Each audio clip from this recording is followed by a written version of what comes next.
नमस्कार साथियों, welcome to नाम नॉलेज हब। कैसे हैं आप लोग? आशा करते हैं अच्छे होंगे।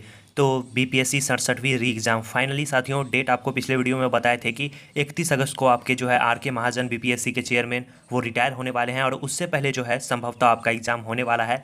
जस्ट ऐसा ही हुआ और आपके एग्ज़ाम का नोटिफिकेशन भी निकल गया है कि अगस्त के लास्ट वीक में जो है आपका एग्ज़ाम कंडक्ट होगा। तो मान के चले हम लोग कि अगस्त में जो लास्ट वीक होता है उसमें जो संडे आता है वो आपका पड़ता है 28 अगस्त को। तो संभवतः जो है आपका एग्ज़ाम होने वाला है वो 28 अगस्त को आप लोग मान के चले। मोटा मोटी 60 दिन का आपके पास समय बचा हुआ है। बेहतर से बेहतर आप लोग रिवीजन करिए और इस एग्ज़ाम में अच्छा प्रदर्शन करिए। इस वीडियो में हम लोग चर्चा करेंगे कि ये 60 दिन में आपको कौन से बुक को फॉलो करना है ताकि आप अपना स्कोर जो है बढ़ा सके। सबसे पहले हम लोग कुछ जो है आपको क्वेश्चन बता देंगे। हाल ही में आपने देखा कि एमपी पीसीएस का जो है प्री का एग्ज़ाम हुआ, उसमें क्या क्या क्वेश्चन पूछे गए थे, करंट अफेयर के, पॉलिटी के, ज्योग्राफी के और हिस्ट्री के। पहले उन क्वेश्चनों को देख लेते हैं, क्योंकि जो है आप अगर पीसीएस की तैयारी करते हैं तो अन्य राज्यों में भी जो पीसीएस हो रहा है आप उसका पेपर भी देखते चलिए, वो भी आपके लिए काफ़ी फायदेमंद होता है। क्योंकि कल परसों में एग्जाम हुआ है एमपी पीसीएस प्री का। तो हम लोग पहले क्वेश्चन देख लेते हैं। 30-32 क्वेश्चन है, आपको देख लीजिए कि कैसा पैटर्न का पूछा गया था। चलिए देखते हैं। सबसे पहला क्वेश्चन पूछा था, रंजीत सिंह का संबंध किस मिसल से था? तो इसका सही आंसर जो होता वो होता आपको सुकरचकिया मिसल। आपको पता है 12 मिसल थे, इसमें रंजीत सिंह का जो संबंध था वो सुकरचकिया मिसल से था। रंजीत सिंह की बात करें तो इनका जो जन्म हुआ था वो 2 नवंबर 1780 में हुआ था और 1798 के आसपास ये जो है लाहौर के शासक बने थे। 25 अप्रैल 1809 में इनके और चार्ल्स मेटकोफ के बीच एक संधि हुई थी। उसे किस संधि का नाम दिया गया था? अमृतसर की संधि। और इनका जो मृत्यु है वो आपको 7 जून 1839 ईस्वी में हो गया था। तो रंजीत सिंह काफ़ी महत्वपूर्ण है, याद रखना है। आगे बढ़ते हैं हम लोग। देखिए, अंतरिम सरकार से इसमें भी क्वेश्चन पूछा गया है और आपके भी एग्जाम में क्वेश्चन पूछे गए थे जो एग्जाम आपका रद्द हुआ है। क्वेश्चन था, राष्ट्रीय अंतरिम सरकार में रियासतों का विभाग किसे दिया गया था? तो ये दिया गया था आपको किसे? वल्लभ भाई पटेल को। और अंतरिम मंत्रिमंडल का जो गठन हुआ था वो हुआ था कब?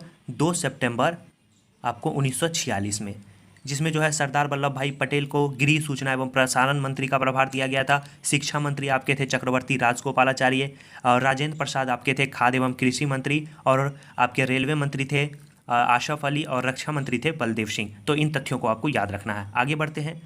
कांग्रेस सम्मेलनों को शिक्षित भारतीयों का वार्षिक राष्ट्रीय मेला किसने कहा था? काफ़ी ही महत्वपूर्ण क्वेश्चन है। इसका जो सही आंसर होगा वो आपको होगा लाला लाजपत राय। आपको पता है भारतीय राष्ट्रीय कांग्रेस कब स्थापना हुआ था इसका? 1885 ईस्वी में। और इनके बारे में जो है करजन ने बहुत सारी बातें कही थी जो आपके एग्जाम में पूछता है। तो आपको हम बताते हैं कि करजन ने कहा था, कांग्रेस का जो महल है वो भड़बड़ा कर गिरने वाला है और हमारी इच्छा यह है कि उसकी मृत्यु में हम उसका साथ दें। ये किसने कहा था कांग्रेस के बारे में? करजन ने कहा था। और गोपाल कृष्ण गोखले मोस्ट इंपॉर्टेंट है, इन्होंने करजन को आधुनिक भारत का औरंगजेब भी कहा था, याद रखना है। और एक बात आपको बता दे, लाला लाजपत राय, बाल गंगाधर तिलक और बिपिन चंद्र पाल, ये तीनों जो है गरम दल के नेता थे। लाल बाल पाल, याद रखना है आपको। आगे है, महात्मा गांधी ने दांडी यात्रा किस आश्रम से प्रारंभ की थी? ये क्वेश्चन पूछा गया था। तो इसका जो सही आंसर होता वो होता आपको साबरमती आश्रम से।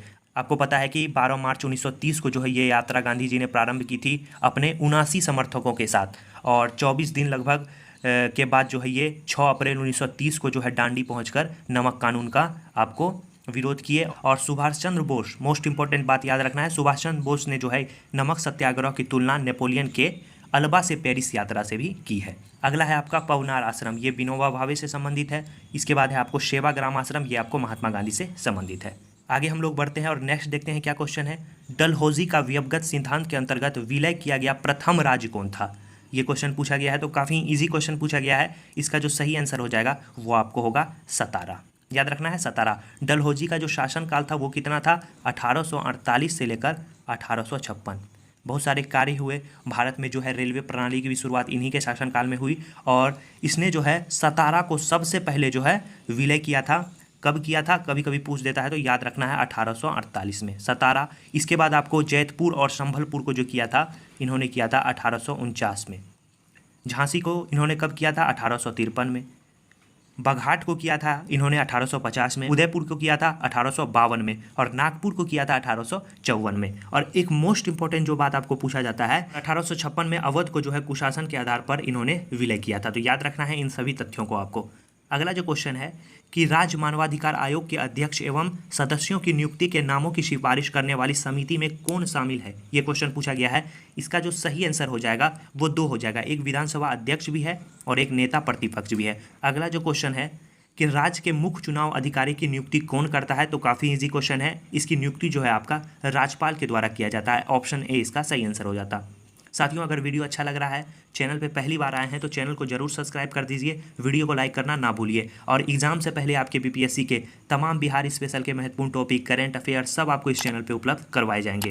अगला जो क्वेश्चन पूछा गया था वो देखिए, आपको निम्नलिखित कथनों पर विचार करने के लिए कहा गया था, जिसमें पहला था भारत निर्वाचन आयोग के मुख्य निर्वाचन आयोग को उच्चतम न्यायालय के न्यायाधीश के वेतन के बराबर वेतन का संदाय किया जाता है। तो ये बात आपको बिल्कुल सही है, दोनों का बराबर होता है। इसके बाद है भारत के मुख्य निर्वाचन आयुक्त का कार्यकाल पदभार ग्रहण करने की दिनांक से 6 वर्ष की अवधि या 65 वर्ष की आयु जो भी पहले आता हो वो रहेगा, बिल्कुल सही बात है। अगला जो है, कोई निर्वाचन आयुक्त किसी भी समय मुख्य निर्वाचन आयुक्त को संबोधित स्वहस्ताक्षरित लेख द्वारा अपना त्यागपत्र दे सकता है, नहीं, ये बात गलत है। तो इसका जो सही आंसर हो जाएगा वो हो जाएगा 1 और 2। ऑप्शन बी देखते हैं हम लोग, 1 और 2 सही है। अगला जो क्वेश्चन है वो है आपका नियंत्रक एवं महालेखा परीक्षक की छुट्टी मंजूर करने का या ना मंजूर करने की शक्ति किसमें निहित होती है, तो ये आपको पता ही होगा, राष्ट्रपति में निहित होती है। ऑप्शन बी इसका सही आंसर हो जाता। अगला जो क्वेश्चन है, भारत के संविधान के अनुच्छेद 51 के क के उपबंधों के तहत प्रयुक्त पालन एवं आदर शब्द किससे संबंधित है, ये क्वेश्चन है। तो ये आपको संविधान से संबंधित है। आपको आर्टिकल 51 के क में क्या है, विधान का पालन एवं आदर करना, राष्ट्रीय ध्वज का पालन एवं आदर करना, इसे संबंधित है। तो इसका सही आंसर हो जाता ऑप्शन ए।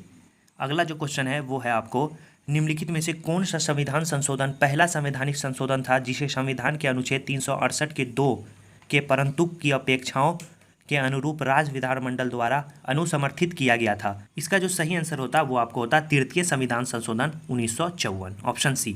अगला जो क्वेश्चन पूछा गया था कि केंद्र और राज्यों के बीच विवादों को तय करने के लिए भारत के सर्वोच्च न्यायालय की शक्ति किस अधिकार क्षेत्र के अंतर्गत आती है, तो ये आती है मूल क्षेत्राधिकार के अंतर्गत। ऑप्शन डी इसका सही आंसर हो जाता। अब करंट के क्वेश्चन हम लोग देखते हैं। आर्थिक सर्वेक्षण 2020-21 के अनुसार वित्त वर्ष 2022 के लिए वास्तविक विकास दर को IMF अंतर्राष्ट्रीय मुद्रा कोष के अनुमानों के आधार पर माना गया है। कितना माना गया है, तो ये माना गया है आपको 11.5%।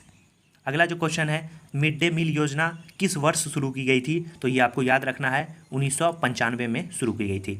अगला जो क्वेश्चन है, ज्वालामुखी विस्फोट किस पेटी में सर्वाधिक है, तो वो आपको जो सर्वाधिक है वो है आपका परिप्रशांत महासागरीय। ऑप्शन बी इसका सही आंसर हो जाता। अगला जो क्वेश्चन है, संयुक्त राज्य अमेरिका में मार्क्वेत श्रेणी किस खनिज के लिए विख्यात है, तो ये आपको विख्यात है, याद रखना है लौह अयस्क के लिए। Option D. अगला जो क्वेश्चन है, निम्नलिखित सघन जनसंख्याओं वाले क्षेत्रों में कौन सा क्षेत्र कृषि पर प्रत्यक्ष रूप से निर्भर नहीं है, ये क्वेश्चन पूछा गया है। तो जो नहीं है वो है आपका उत्तर पूर्वी संयुक्त राज्य अमेरिका। जनसंख्या वर्ष 2011 में भारत की कुल जनसंख्या 121 करोड़ में नगरीकरण का स्तर यानी प्रतिशत क्या है, ये क्वेश्चन पूछा गया है। तो वो आपका है, याद रखना है 31.15%। Option D. अगला जो क्वेश्चन है, भोपाल गैस त्रासदी किस वर्ष हुआ था, तो ये आपको याद रखना है 1984 में। काफ़ी इजी क्वेश्चन है, बार बार पूछा जाता है। कौन से गैस का रिसाव हुआ था, तो मिसाइल आइसोसाइनाइड का। ऑप्शन सी इसका सही आंसर हो जाता। साथियों, ये पेपर इसीलिए लाए कि आप देखें कि लेटेस्ट आपका अभी क्या ट्रेंड चल रहा है, अन्य राज्यों में जो PCS एग्जाम होते हैं उसमें किस प्रकार के क्वेश्चन पूछे जा रहे हैं। अगला जो क्वेश्चन है, राज्य लोक सेवा आयोग के अध्यक्ष एवं सदस्यों की नियुक्ति किसके द्वारा की जाती है, तो ये आपको राज्यपाल के द्वारा की जाती है। ऑप्शन ए इसका सही आंसर हो जाता। अगला जो क्वेश्चन है आपका, महारत्न जो कंपनी है भेल, उसे महारत्न उद्यम का दर्जा कब मिला, ये क्वेश्चन पूछा गया है। तो वो मिला आपको कब, 2013 में। आपको बता दें अभी जो वर्तमान में महारत्न कंपनियां हैं वो कितनी है, वो अभी 11 है। अगला जो क्वेश्चन है वो है आपका, निम्न में कौन सा अभिलेख विश्व के प्रथम विज्ञापन के तौर पर जाना जाता है, ये क्वेश्चन पूछा गया है। काफ़ी अच्छा क्वेश्चन है, तो याद रखेंगे इसका जो सही आंसर है आपको दसपुर अभिलेख। ऑप्शन ए इसका सही आंसर है। बात करें एरन अभिलेख की, तो इसमें जो है ये भानुगुप्त का अभिलेख है और इसमें सबसे पहले सती प्रथा का प्रमाण मिलता है। तो इसका जो सही आंसर था वो ऑप्शन ए हो जाता। अगला जो क्वेश्चन है हम लोग देखेंगे, सारगेसो सागर कहाँ स्थित है, ये क्वेश्चन पूछा गया है। तो ये आपको याद रखना है कहाँ स्थित है, उत्तरी अटलांटिक महासागर में। ऑप्शन ए इसका सही आंसर हो जाता। अगला जो क्वेश्चन है, निम्नलिखित में से किस जल मार्ग का आर्थिक आपको महत्व युद्ध नीति महत्व से अधिक है, ये क्वेश्चन पूछा गया है। तो इसका जो सही आंसर हो जाएगा वो आपका हो जाएगा सुएज नहर। अगला जो क्वेश्चन है, निम्नलिखित में से कौन सा नवीन वलित पर्वत नहीं है, ये क्वेश्चन पूछा गया है। तो इसमें रॉकी है, हिमालय है, आल्प्स है। ये जो आपका सियरा नेवादा जो है ये आपका नवीन वलित पर्वत नहीं है, तो ऑप्शन ए इसका सही आंसर हो जाता। अगला जो है कटलीन नोवाक किस देश की पहली महिला राष्ट्रपति बनी है, तो ये बनी है आपको किस देश की, ये बनी है आपको हंगरी की। ऑप्शन बी इसका सही आंसर हो जाता। किन दो देशों को जो है मैकमोहन रेखा विभक्त करती है, तो ये आपको करती है भारत और चीन को। ऑप्शन ए इसका सही आंसर हो जाता। अगला जो क्वेश्चन है भारत शासन अधिनियम 1935 के तहत प्रस्तावित संघीय प्रणाली थी, कैसी थी, तो ये थी आपको याद रखना है अखिल भारतीय संघ। ऑप्शन ए इसका सही आंसर हो जाता। अगला जो क्वेश्चन है अस्पृश्यता को समाप्त करने के लिए कौन सा अनुच्छेद है, तो वो आपको है आर्टिकल 17, याद रखना है अनुच्छेद 17। अगला जो क्वेश्चन है जवाहरलाल नेहरू ने भारत की संविधान सभा की किस बैठक में उद्देश्य प्रस्ताव रखा था, तो कौन सी बैठक थी, ये तीसरी बैठक थी, याद रखना है तीसरी बैठक थी। और इसका जो है आपको कब इसका प्रस्ताव रखा गया था, 13 दिसंबर 1946 को जो है इसका उद्देश्य प्रस्ताव का बैठक रखा गया था और इसे जो है 22 जनवरी 1947 को स्वीकार कर लिया गया था। तो याद रखेंगे कौन सी बैठक थी, तीसरी बैठक। पहली बैठक 9 आपको दिसंबर, दूसरी बैठक 11 दिसंबर और तीसरी 13 दिसंबर को, तो 13 दिसंबर को रखा गया था, तो इसका सही आंसर हो जाता ऑप्शन बी। अगला जो क्वेश्चन है संसद के दोनों सदनों की संयुक्त बैठक बुलाने के लिए भारत के संविधान के अनुच्छेद 108 के तहत निम्नलिखित में से किसकी आवश्यकता है, तो इसका जो सही आंसर हो जाता राष्ट्रपति के आशय की आवश्यकता है। राष्ट्रपति ये बैठक बुलाता है लेकिन इसकी अध्यक्षता जो है वो लोकसभा का अध्यक्ष करता है, याद रखना है आपको। अगला जो क्वेश्चन है भारतीय संसद में शामिल है, तो वो आपका शामिल है राष्ट्रपति, राज्यसभा और लोकसभा। ऑप्शन सी इसका सही आंसर हो जाता। अगला जो क्वेश्चन है और आज का लास्ट क्वेश्चन हम लोग देखेंगे कि संयुक्त राष्ट्र द्वारा वर्ष 2023 को घोषित किया गया था, तो वो आपको मोटे अनाज का अंतर्राष्ट्रीय वर्ष के रूप में घोषित किया गया था। ये थे आपको एमपीपीसीएस में पूछे गए कुछ महत्वपूर्ण क्वेश्चन जो आपको हम बता दिए। अब आपको बताएंगे कि इन 60 दिनों में आपको किस बुक को फॉलो करना है। सबसे पहले हम लोग देखेंगे कि वन लाइनर बुक में आपको क्या फॉलो करना है जिससे आपके एग्जाम में सीधे सीधे क्वेश्चन पूछे जाए। तो सबसे पहले हम लोग देखते हैं बेस्ट बुक। सबसे पहले जो आपको ल्यूसेंट का जो सब्जेक्टिव का बुक आता है वन लाइनर, उसे आपको समाप्त करना है। इसे जो आपको समाप्त करना है पहले आप चैप्टर पढ़िए और इसी का जो ऑब्जेक्टिव टाइप का जो एक बुक आता है जिसमें ऑब्जेक्टिव दिया हुआ है उसे आप बनाइए, काफ़ी ही मदद मिलने वाला है आपको। और आप क्राउन के पढ़े, साइंस के सभी क्वेश्चन आपको क्राउन जीके से पूछे गए थे जो आपका एग्जाम रद्द हुआ था। इससे संबंधित वीडियो भी हम बनाए थे जिसमें आपको बताए थे कि कौन कौन पेज से क्या क्या क्वेश्चन पूछे गए थे। और आपको बीपीएससी में जो है आपको पिछले वर्षों में जितने भी क्वेश्चन पूछे गए हैं उसका एक आप घटना चक्र का आपको आता है क्वेश्चन बैंक, उसे आपको रखना है। तो ये 3 बुक को आपको अभी से फॉलो करना है, काफ़ी ही महत्वपूर्ण है आपके लिए। और आपको बता दें टेलीग्राम पे इससे संबंधित हम टेस्ट भी चलाते हैं जिसमें तीनों बुक को कवर कराया जाता है पेज बाय पेज। और आपको बता दें उसमें लगभग जो है अभी आपको प्राचीन भारत समाप्त हो चुका है और उसके बाद आपको फिजिक्स भी समाप्त हो चुके हैं। अगर आप एडमिशन कराना चाहते हैं तो 51 रुपये के मासिक शुल्क से आप उसमें जुड़ सकते हैं। आपको डिस्प्ले पे अभी शो हो रहा होगा, तो इस माध्यम से आप जुड़ सकते हैं। इसका जो है सवेरे पीडीएफ भेजा जाता है और शाम में टेस्ट लिया जाता है। अभी जो शुरू होने वाला है वो आपको मध्यकालीन भारत और बायोलॉजी शुरू होने वाला है, तो जल्दी से जल्दी जुड़ जाएं। एग्जाम से पहले आपका अच्छा खासा रिवीजन भी हो जाएगा। अगला हम लोग चर्चा करते हैं कि बिहार के लिए आप क्या पढ़ें। तो बिहार के लिए आपको स्पीडी का जो बुक आता है बिहार का करेंट अफेयर, उसे आप पढ़ लें, काफ़ी अच्छा बुक है, मैंने देखा। और तमाम जो आपके क्वेश्चन बिहार स्पेशल के पूछे गए थे लगभग इस बुक से थे। जैसे आपको पूछा गया था कि ग्राम पंचायत में महिलाओं का जो आरक्षण में 50% का जो है वो कब किया गया था, ये सब क्वेश्चन आपको इस बुक में मिल जाएंगे। इसके बाद अगर आपके पास जो है बिहार समग्र का बुक है, इससे जो है आप स्वतंत्रता आंदोलन में बिहार की क्या भूमिका है, अगर आपके पास ये बुक उपलब्ध नहीं है तो आप परेशान मत होइएगा। इसका जो महत्वपूर्ण टॉपिक है आपको हम यूट्यूब पे ज़रूर करवाएंगे।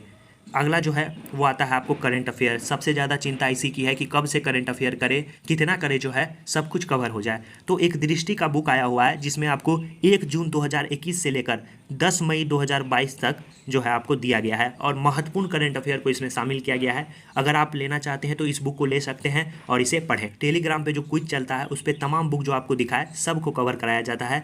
ल्यूसेंट को कवर कराया जाता है, घटना चक्र को कवर कराया जाता है, क्राउन को कवर कराया जाता है और दृष्टि के करंट अफेयर को भी कवर कराया जाता है। अगर आप लेना चाहते हैं तो बिल्कुल लीजिए, ये बुक आपके लिए काफ़ी ही अच्छा होगा। और आप जो वन लाइनर पढ़ते हैं, जैसे कुछ कुछ प्रकाशन का आता है, जैसे एडुटेरिया का आता है, उसके बाद आपको स्पीडी का आता है, वो भी आपके लिए काफ़ी मदद करेगा। तो 60 दिन है आपके पास, बेहतर से बेहतर तैयारी करिए और बेहतर से बेहतर स्कोर लाके जो है इस एग्ज़ाम को क्वालिफाई करिए। एग्ज़ाम डेट आपका आप बढ़ने वाला नहीं है, संभवतः जो है आपको 28 अगस्त को आपके एग्ज़ाम होने की पूरी संभावना है। तो जोर शोर से लग जाइए, चैनल को सब्सक्राइब कर दीजिए, वीडियो को लाइक कर दीजिए और वीडियो को दोस्तों के पास शेयर भी कर दीजिए। चलिए मिलते हैं ऐसे ही धमाकेदार वीडियो के साथ नेक्स्ट वीडियो में, तब तक के लिए धन्यवाद साथियों।